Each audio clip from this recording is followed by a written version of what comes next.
This video is brought to you by John Robson Guitar Tuition. If you enjoy the content, please consider supporting the channel by enrolling on a course, purchasing some guitar lessons or a t-shirt, or you can join my Patreon. Now, on with the show. Hello chaps, welcome once again to John Robson Guitar Tuition. As always, I do hope you're well.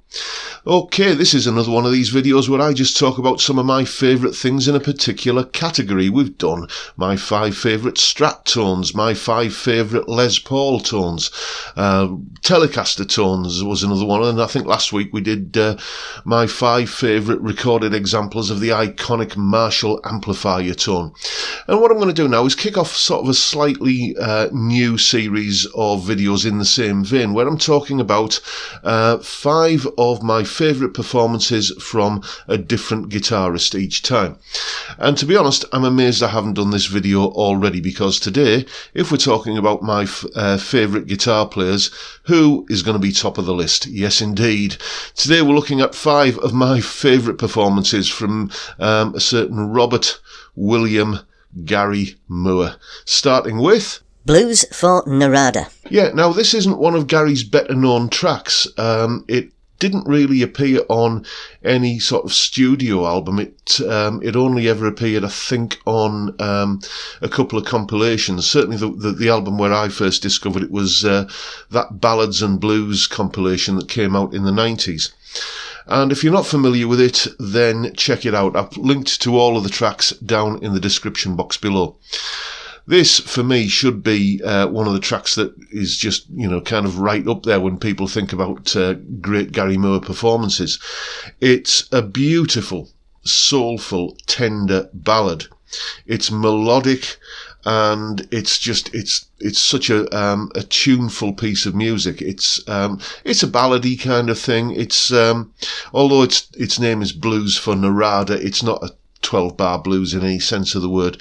If you're familiar with the track that he did as a tribute to Randy Rhoads that appeared on Cozy Powell's Tilt album, a track called Sunset, it's very much in that sort of vein. That track was very nearly on this list, by the way. This list started off with over 100 candidates, and I've had to narrow it down quite significantly. But it's that sort of melodic, tuneful ballad kind of feel.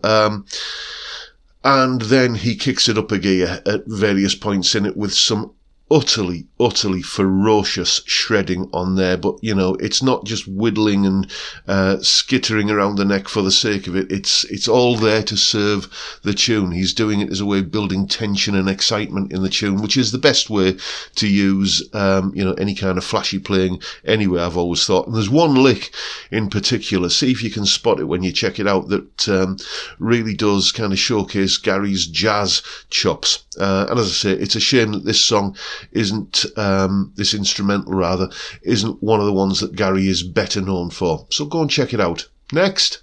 Empty Rooms. Yeah, now there are so many different versions of this song, and all strong contenders. I wasn't particularly fond of the one that became the big hit. That was the version, I think, from the Run for Cover album. It just was a little bit too, it was like, Gary jamming with, Depeche Mode or something like that. It was just a bit too synthy, for my liking. The version I'm talking about here is the one from, the album Victims of the Future, which was my introduction to Gary. I've told you about this many times before, but, I went to college in 1984 at the tender age of 17, and there was one of the lads in the halls of residence where I was living who had this big kind of 80s boombox, twin cassette stereo kind of thing. And one of the albums he kept playing on that was Gary's Victims of the Future album. And yeah, just something about this track, and in particular the solo on this track, just really kind of touched a nerve with me. It's just, again, we think of Gary as being this, ferocious shredding guitar player, which he was. He had that kind of high octane blues rock thing going on, but he could be so melodic when the mood took him, and this is a prime example of that. The tone on this solo as well is, I think, one of Gary's better tones.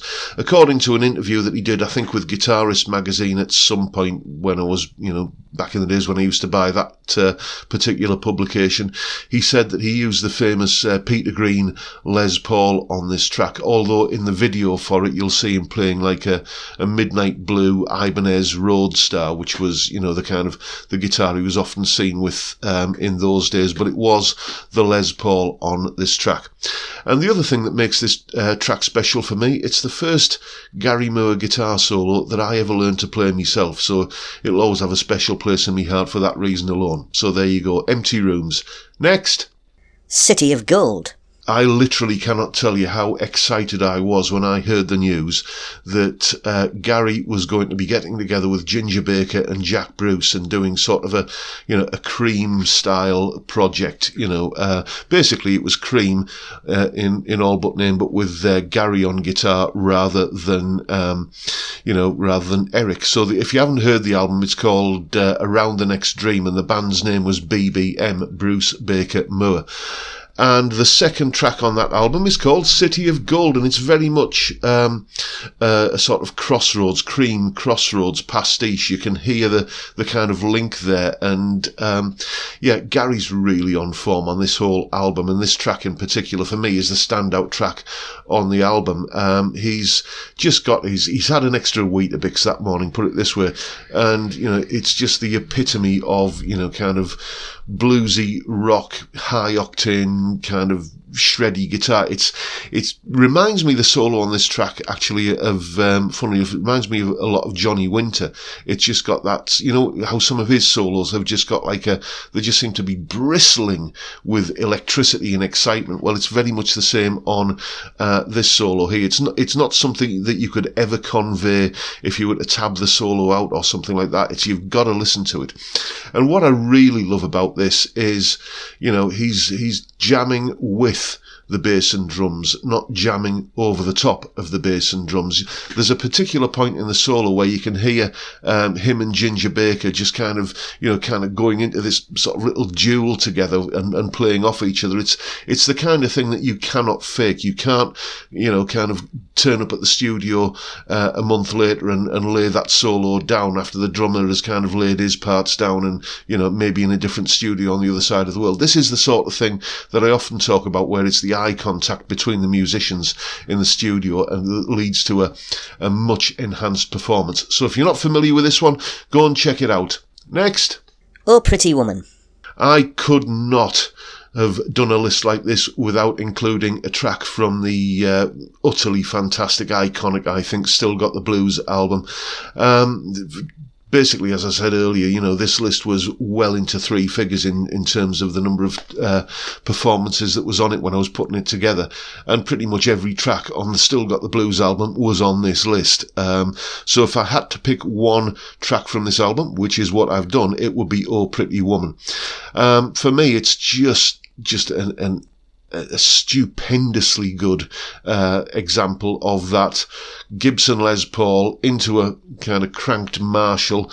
I think what did he use on that album? I think it was a JTM 45 with a governor pedal into the front end of it, and just getting this incredibly good blues rock kind of classic rock sort of tone. It's incredibly good, and I love the contrast. I love the way that because it's essentially a guitar duet at least, with Gary and Albert King.